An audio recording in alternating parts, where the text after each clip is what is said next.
Hi guys, panibagong araw, panibagong vlog na naman po, ang Bikulayang Mahiyain.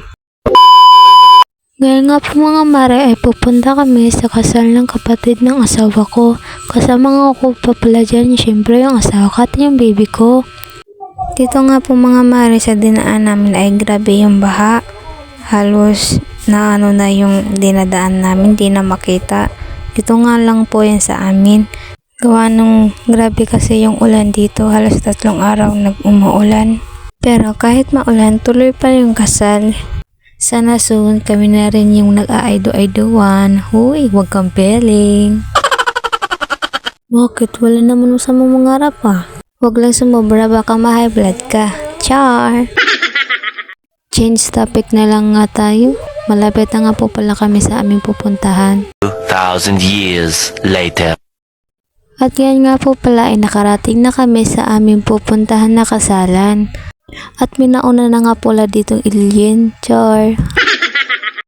Asawa nga po pala yun ng kapatid ko. Pakita ko ng mukha ko at fit check. Makapasok na nga, grabe po yung fashion show natin.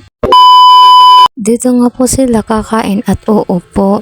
Medyo simple lang pero okay na dahil sibil lang naman po pala sila kinasal.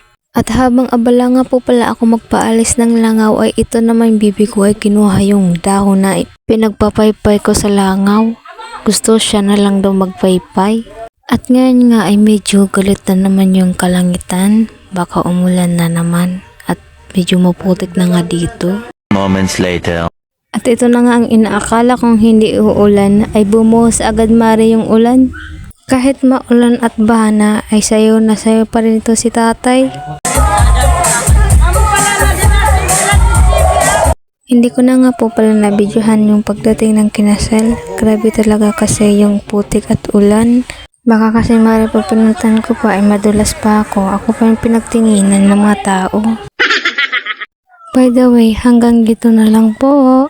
Huwag kalimutan mag-share, mag-follow at mag-comment.